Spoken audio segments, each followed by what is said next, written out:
Good morning and welcome to the Hibs Observer Friday briefing with myself, Liam Bryce, joined again by Matty Fairnie of the Long Bangers podcast.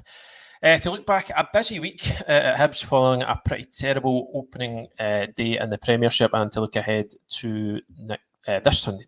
Well, it is next Sunday as well. All right, Celtic. Yeah. This Sunday's we'll focus on. We'll take one game at a time to use football speak. We'll talk about this Sunday's game first before we even think about the cup game. Matty, thanks again for joining us. I think when I left you last week, we made a sort of mini appeal to get Matty to Paisley. So I suppose two questions. Did anybody come through it for you? And second one, if they did, how much do you wish that they hadn't? So no, they never. I think tickets were like hen's teeth in the end, so none came my way, which is probably for the best all round, I think. Yeah, not a great day, was it? But I'm assuming you got to see the game anyway. I mean, it was a difficult day for the team, obviously difficult day for David Gray. What were if you've had a few days to stew on it now, so what are your kind of reflections on that? How do you feel about how that went last week? I think it was really frustrating. It was like last season in microcosm, wasn't it? Like we started all right. First half was decent. I thought we went into half time probably having edged it. Unlucky not to be ahead. I think Venty should have scored for the goal lineman when he missed. I think he's maybe a wee bit unfortunate about how the ball was come off him. Then second half, as soon as we conceded, we just totally capitulated, and it's this trait, an unfortunate trait of the Hibs team of recent years, that they really struggle with adversity, and to crumble the way we did was really frustrating. And we never really looked like getting back into the game. Boyle had a chance where he was through 1-0. Maybe if he scores that, the game's different, but he misses, and it just was pretty grim after that. Yeah, as you say, it was last season, and possibly even before that in a microcosm. It's not just the going under after conceding one, it's the not taking chances when you're on top. I feel like last season we ended up speaking to Nick Montgomery about that so many times, like about how do you make a team more clinical, and is it just better players you bring in, better recruitment? Is it a mentality shift? Like how do you? I know it's probably a question we could sit here and agonise over for hours, but I mean, how do you get away from these kind of traits that are so unfortunately becoming just synonymous with this team? I don't know. It's a weird thing. Like I think if you were to look at the way the Hibs try to play, which is to try to dominate the ball and create lots of chances, it almost affords you like a really good team can afford to miss them. Like if you look at the number of chances that Celtic or Rangers miss in a game, I would imagine they miss loads. Like they miss, probably double the chances that most other teams miss, even the good ones. But they get away with it because they're just relentless with their attacking. And I think Hibs get wasteful because they expect another chance to come. So it's not like they go, I'm only going to get one shot at this, so I have to make it count. Mm-hmm. And we see it so many times, even from when you go back to when we were in the Championship, and the amount of games that Hibs would dominate, and then we'd lose a corner in the last minute, or there'd be a breakaway, and they'd score for that one chance.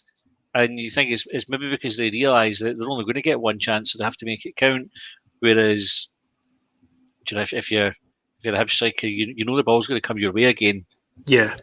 So I don't know if it's a mentality thing or a quality thing, or if there's anything in that at all. If that's just some daft hypothesis that I've got, but I dare say it's probably a bit of both, isn't it? I mean, because it's never just one thing. I wouldn't have thought there's probably a kind of a mix of just lacking quality at times. Again, guys like Martin Boyle, like you'd expect him to certainly gobble up chances like that. I think we spoke a wee bit last week about Dylan Venty as well, and I think the thing we talked about with him was confidence, and obviously I think that him missing that chance obviously is then amplified because of what the result was. I think if Hibs come away with, if say Boyle scores his or somebody else finds in it, and then people mention Venty's chance, but it becomes more of a footnote rather than like a kind of main talking point. So I felt for him in that regard, because I mean, again, that's if he was already struggling for confidence, and something like that's not going to do him any good, is it? No help. And I think obviously with a couple of strikers coming in, it's probably not looking too good for Venti at the moment for the rest of the season. I think he will have a bit of battle on his hands to get in the team and stay in the team now.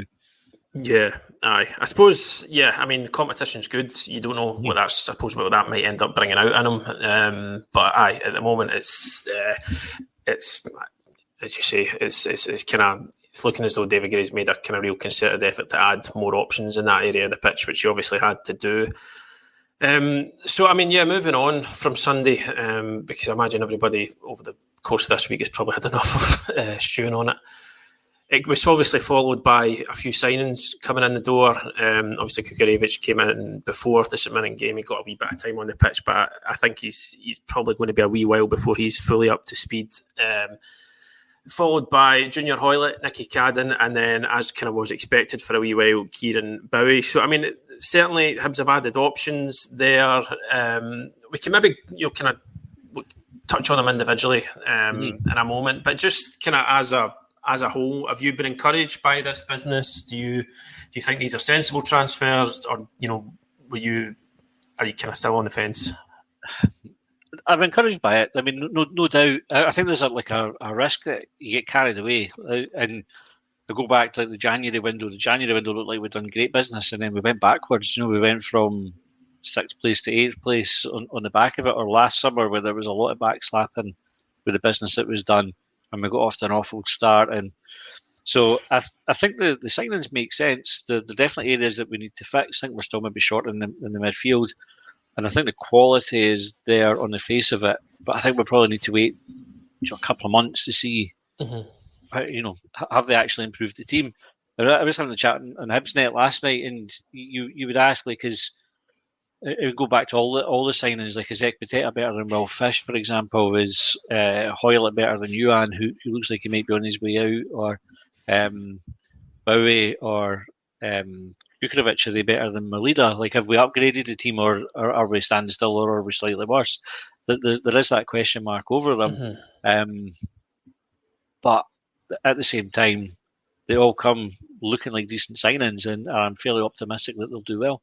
Yeah, I suppose you can't really, pass any, solid judgment until, as you say, a couple of months down the line. I think all of them are, maybe, as I said, with Kukarevich, probably going to take a wee while to get up to speed. Certainly, they've been at different stages of pre-season. Obviously, Cadden didn't have a club, although he'll been doing his own training. Hoylett left Aberdeen. He had a wee injury to recover from.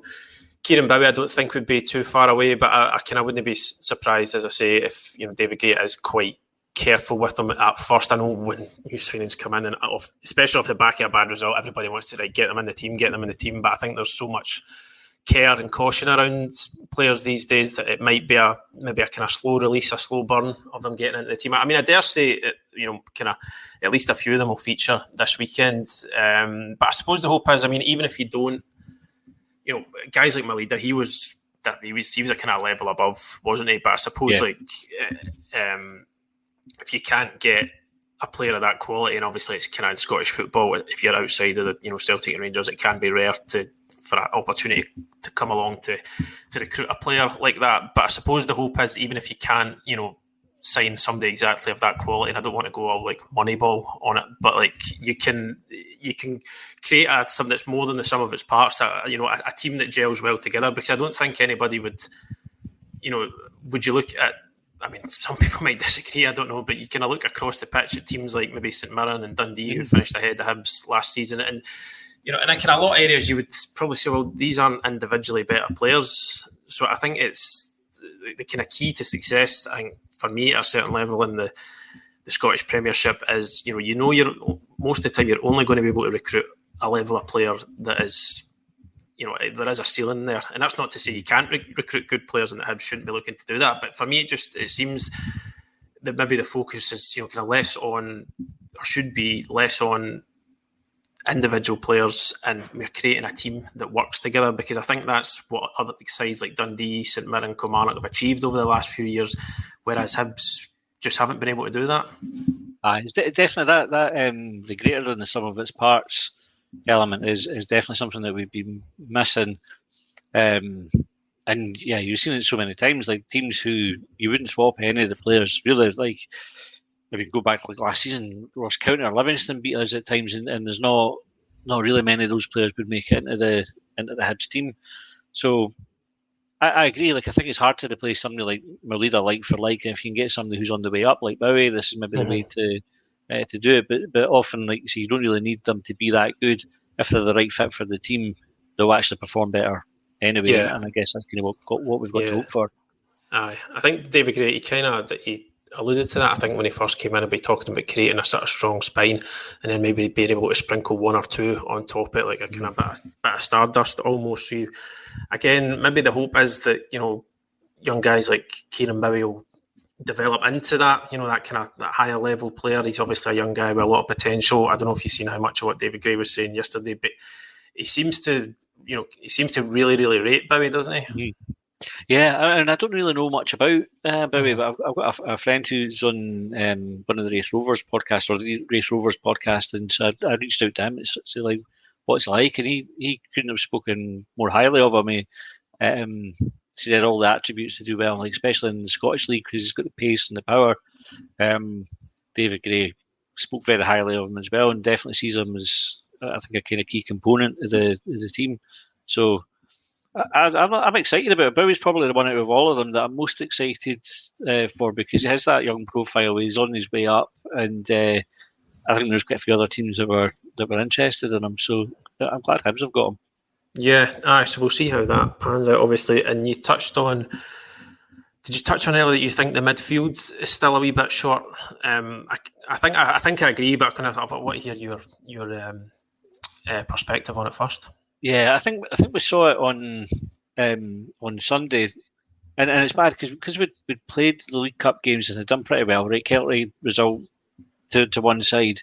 I didn't really have too many concerns about the midfield, and then you saw the second half on Sunday, and those concerns came back, and you realised actually that midfield's no different from the one that struggled last season. So we definitely need somebody in there, I think, to help Joe Newell more often. Like I think Joe Newell tries to do a lot, and sometimes his performance suffers on the back of it. Mariah Welsh, I think, is a good player, but inconsistent, and the same goes for Josh Campbell. So I think, I was really encouraged to see us linked with McGowan and Alan Campbell yesterday. I mean, I don't know how much is in that one, but I think if we're looking at that level of player and that type of player for the midfield, then the club know exactly what we need, because those are exactly the type of players that I think we're missing. Because I mean, you might to think to say Hibs are short in midfield. Like if you looked at the squad on paper, you'd be like, there's actually a lot of midfielders in there. But it's more the kind of variety of different types. Yeah, we really like somebody that how would you describe it? Like that has that determination to make an impact on the game. Like you could take a game by the scruff of the neck. Like you could look at. I mean, John McGinn's an extreme example, but that type of player who, when he stepped onto the pitch, he wanted the ball, he wanted to make things happen, he was smashing the tackles, there's a bit of everything about him. But now I think that our midfield is really beige, and that they're technically quite good, but you don't have anybody in there that's demanding the ball, taking shots, making tackles, trying to killer passes off, and it's all very safe. And I like beige is probably the best word for it. I mean, they're good players and they try hard, and I would say probably Joe Newell's the exception. I think Joe Newell, when it works for him, like you saw at Luzerne last season, he was absolutely unplayable. What a performance! If he hit that level every week, we'd be laughing. And he's definitely capable of it. But we need that attitude. I always thought Dylan Levitt was frustrating because he's got all the technical ability in the world, but he just seemed to miss that wee bit of, you're going to be the main man today. That the arrogance or the swagger or whatever you want to call it. If he could add that to his game, he'd be one of the best midfielders in the league, I think. And that's what Hibs need just now. Somebody who's not dead nice, somebody who just gets in about folk, is a bit of a pain in the backside to the opposition, and is determined to make things happen. If we get one of them in the midfield, we're laughing. Yeah, it can be. I mean, that kind of one player can be transformative because, again, as we touched on earlier on, if you can get somebody who can complement the other different qualities in the midfield, then it certainly can become a different proposition, I suppose, can it? Yeah, well, we had a guy on the phone in last night that we did, and I can't remember exactly who made the points. I apologise to them for it. But they were talking about McGowan and the Dundee derby last weekend. They said Dundee United had a corner late on in the game. They broke forward. McGowan was the player that was back. He went smashing into the tackle, got up. It was right in the United player's face, geeing up the crowd and everything. And it was like that epitomised the bit of character that Hibs are missing. And yeah. Like you say, it would be transformative to have something like that in the midfield. Yeah, he's a good player, McCowan, isn't he? I think you've kind of touched on it there. The sort of leadership thing. I think Tony Docherty, when he was asked about McCowan after the derby on Sunday, he was obviously talking him up as a footballer, but he was really talking up those qualities as well as a guy who I think driving force was the exact phrase that he used, and I think you can sort of see that without having you don't have to watch 25, 30 games of him. You just have to watch that Dundee derby at the weekend to see kind of that is, again, we've used the word microcosm a lot today. I'll need to stop that, but that kind of was it with him. He takes the penalty to get them back into the game. Oozing confidence with the penalty as well. You're saying he's smashing into tackles, he's driving the team forward. So as I said, I mean, I think with McCowan, we're not completely sure what the level of interest in Alan Campbell at the moment, but we do know that Hibs have had a bid knocked back from him, but for McCowan, sorry, not Campbell, before somebody nabs that one for social media. Yeah, I mean, so is he just basically the exact type? Is he kind of the player that you would like to see Hibs really pursue between now and the end of the window, McCowan? Yeah, I think so. If not him, somebody of that ilk, and I'm encouraged that we're looking at that level of player, because they're not going to be cheap, so it sort of dispels the myth that Hibs are not prepared to spend money. But it gives me confidence that the club know what we need. As well, the fact that we're going after, and I would imagine if we don't get him, there will be somebody that's lined up behind him that we would go for instead. Of the sort of same mould, because McCowan, I think it'd be a real kind of statement from Hibs if they were to go and pluck out one of the best players in the league last season and be prepared to pay the money for him. But I think it's this is just kind of my opinion, but it seems like potentially a difficult one to do. Certainly maybe this summer at least. He's going into the last year of his contract with Dundee. The kind of talks there have been going on for quite a few months already. Tony Docherty, the earliest I'd seen, was that he said those talks were ongoing, and that was back in March, so it's possibly even earlier. So he's clearly in no rush to sign a new deal at this point. But I suppose that it's just whether if Dundee become aware that he's not going to sign a new contract, do they decide we're going to cash in on him this summer, or maybe something like they finished top 6 last season, and McCowan was clearly a big part of that. They'll have similar ambitions this year. Once you finish in the top 6, you've earned a chance to have a go potentially at the European places. I mean, clubs will only be looking upwards on their finish last season. So, I mean, there could even be, again, I'm just sort of speculating here, but it could even be a scenario where, we're going to lose McCowan at some point, but is he of more value to us keeping him for another year than what clubs are willing to pay for him this summer? Because even from Hibs' perspective, even if they really do want a player, if they know he's out of I don't think any club, if they know that a player is out of contract, they're probably, I don't know what you think, but probably not going to overpay for a guy that they know is coming to the end of his deal. So it's and again, it comes down to what the player wants as well. He can end up turning around and saying, in fact, I'm going to stay here, because I think it's quite well known that he's very settled at Dundee. Dundee themselves, would it be a hard sell to their fans to sell their captain to a team at the moment that they'll see as kind of competing to get into of the league? Could they potentially, would it be kind of easier for them to encourage interest from an English club if they're going to sell? So I suppose in a kind of long-winded way, I just feel like there's a kind of lot of variables around that one that maybe all of them need to go in Hibs' favour for it to happen. Do you think? Aye, and I think that it's a difficult sell for Hibs to the player as well at the moment, because we're not a team that looks particularly on the up. I think where Dundee are, and you could probably say the same for a team like Kilmarnock or St Mirren, is everybody seems to be right behind them. There's a proper positive feeling around the club, and that's missing massively from for Hibs at the moment. So I think Hibs would probably have to pay over the odds in terms of wages. If they were going to offer an attractive package to say, look, we're maybe not the finished article just now, but we see you as a key part of it, come and be part of the rebuild, and we'll make it worth your while. So I think that on top of paying over the odds in terms of a transfer fee probably might be a step too far for Hibs. But I don't think it would get as far as it did if they weren't kind of confident enough that the player, like ballpark, they would know, if we give you these terms, would you come? I think the reality is in football that those conversations happen before bids go in. And clubs generally don't make a bid if they don't think the player isn't going to be interested in it, do they? That's it. So I think it's a wee bit of poker at the moment, isn't it? Like to see who blinks first with the bid. And ironically, it probably helps Dundee's case the fact that St Mirren won on Sunday, and there was such a wild reaction for the support to kind of pressure the club into doing something. That there's maybe a wee bit added heat to say, like, well, do you know what? If we go and get this one, surely that'll shut a few dissenters up.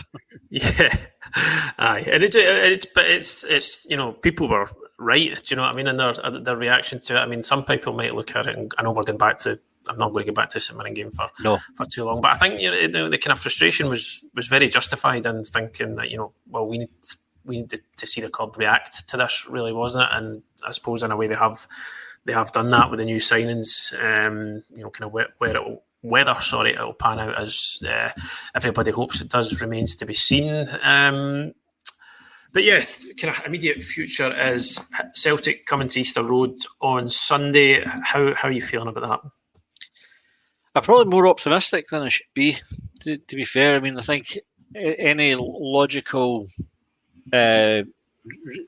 review of the situation would lead you to believe that Celtic will win comfortably. But Hibs have got a wee knack of bouncing back off a really bad result, going into like a big game where you think, oh, we're going to be lambs to the slaughter, and turning on a bit of a performance. The last game at Easter Road at the tail end of last season, but before the split, where Celtic won 2-1. I mean, Celtic were really lucky to take the points in that game.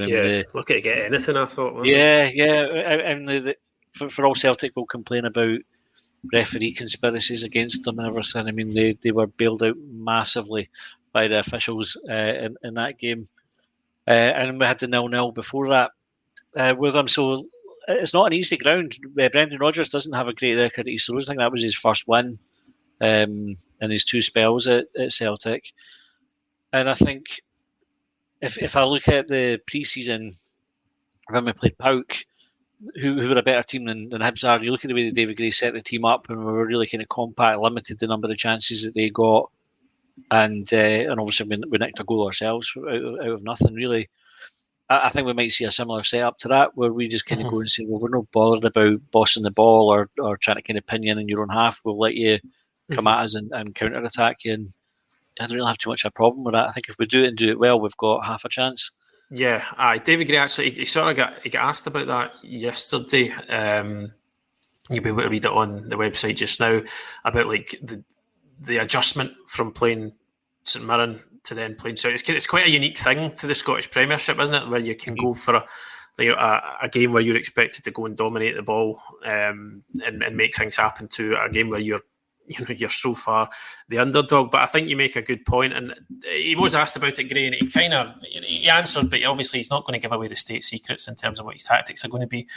But it's a different challenge for this team, isn't it? It's almost, there's not the onus on them to go and dictate the game, and I think maybe with what he's trying to instill in them in terms of hard work, pressing, organisation at the back. I know it wasn't particularly encouraging last week, but I mean, because it's that different type of challenge, if you can get at least a strong performance, you can get something from it, perhaps it would change the mood a wee bit, wouldn't it? And it could be a sort of catalyst for the team to build on, I suppose. Yeah, I think definitely if we're going to lose, it's the way that we lose is going to be important, because I think every Hibs fan bar one or two maybe lunatics, we would accept that it's likely that Celtic will beat us. Like, kind of, it's happened often enough over the years that you know the script with it. But there's ways to lose a game, and if we lose the way that we lost against St Mirren or lose heavily, then folk will be upset about it. But if we go and put in a fight and a display and that sort of performance that makes the support proud, then there is almost that sort of perverse way that good can come of it. Like people get a bit of faith back, and a bit of goodwill is generated back towards the team and the club. So it's not a free hit. Like this is like the one that comes up, isn't it? Like folk talk about a free hit, and we can't afford to take it as a free hit. But what you sometimes find though is when you're the team that is the underdog in a game like this, is it focuses the mind of the players, and maybe going back to the point we made about how the team's wasteful with in games when we were on top and you miss so many chances, is maybe the concentration levels aren't what they are when you go into a game like this, where if I let my runner go here, we're going to concede a goal, so you have to be switched on like every second, and that brings the best out of players sometimes as well. So you get that sort of heightened performance where the team beats expectations. Yeah, it's a bit of professional pride as well, because I suppose if the players if they've just spent a week being slaughtered for what happened at St Mirren, like you would think by default you then go into the next game against a better, even better side with a right. Like, no, that is not going to happen again. We can't afford to let that happen again.